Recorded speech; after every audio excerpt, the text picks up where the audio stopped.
BiPC చదువుతున్నాను. మీతో మాట్లాడుతున్నందుకు చాలా సంతోషంగా ఉంది సార్. సార్, మా కాలేజ్లో 8 సెక్షన్స్ ఉన్నాయి సార్, కానీ వాటికి 4 క్లాస్ రూమ్స్ మాత్రమే ఉన్నాయి సార్. కాబట్టి మాకు 4 క్లాస్ రూమ్స్ కొరత ఉంది సార్. అందువల్ల మా కాలేజీకి 4 క్లాస్ రూమ్స్ శాంక్షన్ చేయవలసిందిగా కోరుతున్నాం sir. Thank you sir. Reshma sir. ఇప్పుడే ప్రిన్సిపల్ గారు చాలా స్పష్టంగా చెప్పారు, ఇన్ఫ్రాస్ట్రక్చర్లో 3 స్టార్లో ఉన్నామని. క్లాస్ రూమ్స్ విషయం కానివ్వండి, అదేవిధంగా పెయింటింగ్ కానివ్వండి, ప్రహరీ గోడ కాంపౌండ్ వాల్ కూడా మీరు చాలా తక్కువ ఉంది హైటు. ఇక్కడ బాగానే ఉంది కానీ అటుపక్క తక్కువ ఉంది హైటు, నేను చూసాను. ఈ 3 యాక్టివిటీలు, అదేవిధంగా ల్యాబ్స్ కూడా నేను చూశానమ్మా. ప్రత్యేకంగా ఫిజిక్స్ ల్యాబ్స్, ఇతర ల్యాబ్స్ కూడా చాలా ఇబ్బందికరమైన పరిస్థితుల్లోనే. తప్పనిసరిగా మన జూనియర్ కళాశాలకి ఇది చేసే బాధ్యత, ఇవన్నీ చేసే బాధ్యత నేను తీసుకుంటాను. చెప్పే కదా మంత్రి గారు టఫ్ మాస్టర్ అని. మంత్రి గారు ఏమన్నారంటే link it to performance. So ఈసారి పాస్ పర్సంటేజ్ 10% పెరిగితే ఈ ల్యాబ్స్ అని ఇవ్వండి అని మంత్రి గారు అంటున్నారు. ఒప్పుకుంటారా? ఛాలెంజ్ యాక్సెప్ట్ చేస్తున్నారా? డన్. So challenge accepted. మీరు మంచి పర్ఫార్మెన్స్ చేయండి, ఇన్ఫ్రాస్ట్రక్చర్ చూసుకునే బాధ్యత మాది. Thank you.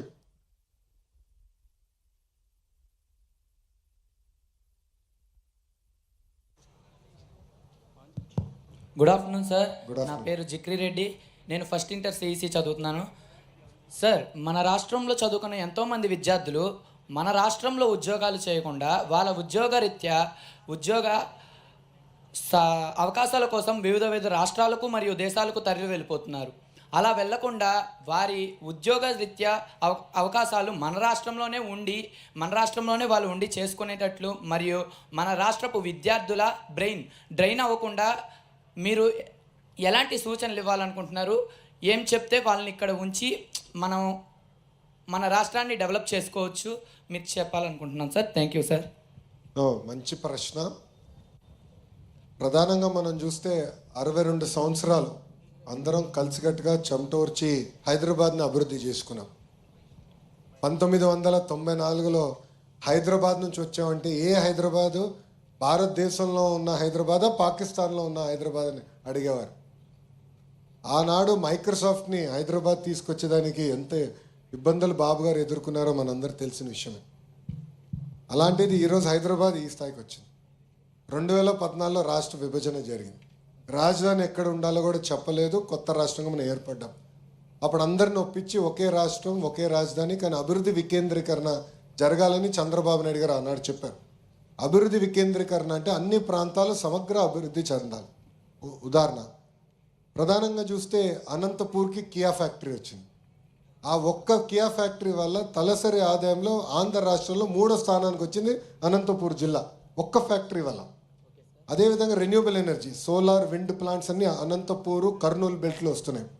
Electronics manufacturing companies అన్ని చిత్తూరు, కడప జిల్లాకి తీసుకొస్తున్నాం. నెల్లూరు ఆల్రెడీ పెద్ద ఎత్తున పరిశ్రమలు ఉన్నాయి.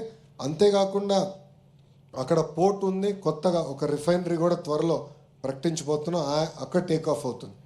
ప్రకాశం జిల్లాకు వచ్చగల బయోఫ్యూల్స్ అంటే గడ్డి నుంచి ఫ్యూల్ కూడా తయారు చేసే అవకాశం వస్తుంది, గ్యాస్ తయారు చేసే అవకాశం వస్తుంది.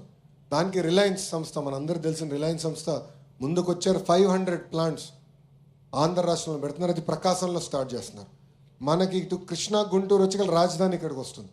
సో రాజధానికి సంబంధించిన రెగ్యులేటరీ ఏజెన్సీస్, దానికి సంబంధించిన మనకి కావాల్సిన ఎడ్యుకేషనల్ ఇన్స్టిట్యూషన్స్, ఉద్యోగాలన్నీ ఇక్కడ వస్తాయి. ఉభయ గోదావరి జిల్లా పెద్ద ఎత్తున మీకు ఆక్వా ఉంది, డిఫెన్స్ ఉంది, ఇంకో పక్కన పెట్రోకెమికల్ కారిడార్ కూడా ఆ బెల్ట్లో వస్తుంది. ఉత్తరాంధ్రకి వెళ్తే world's largest chemical park, pharma park, medical devices manufacturing, IT hub. So ఇట్లా అన్ని ప్రాంతాలని సమగ్ర అభివృద్ధి చేయాలి నిర్ణయంతో కంపెనీలు అన్నీ గ్రూప్గా తీసుకొద్దామని. ఏదో ఇక్కడొక కంపెనీ అక్కడొక కంపెనీ పెడితే ఓవర్ పీరియడ్ ఆఫ్ టైం వీళ్ళు వెళ్ళిపోతారు. అట్లా కాకుండా ఎకో సిస్టమ్ క్రియేట్ చేయాలి. సో ఆ దిశగా మేము పనిచేస్తున్నాం. కంపెనీలు తీసుకొస్తాం, మీకు ఇక్కడనే ఉద్యోగాలు కల్పించే లక్ష్యంతో మేము పనిచేస్తాం. మన ప్రభుత్వం అధికారంలోకి రాకుండా ముందర 20 లక్షల ఉద్యోగాలు కల్పిస్తామని చెప్పాం. ఆ దిశగా మేము పనిచేస్తున్నాం. మా అందరికీ టార్గెట్స్ ఉన్నాయి. గురువు గారు కూడా టార్గెట్స్ ఉన్నాయి, నాకు టార్గెట్స్ ఉన్నాయి. కంపెనీలు ఎన్ని వచ్చినాయి, ఎన్ని గ్రౌండ్ అయినాయి, ఏ స్థాయిలో ఉన్నాయని మేము రివ్యూ చేస్తున్నాం. సో బ్రెయిన్ డ్రైన్ కాదు కదా, బ్రెయిన్ గెయిన్ అవ్వాల్సిన అవసరం ఉంది ఆంధ్ర రాష్ట్రంలో. అది తీసుకొచ్చే బాధ్యత మన ప్రభుత్వం తీసుకుంది. Thank you sir. Thank you అమ్మా.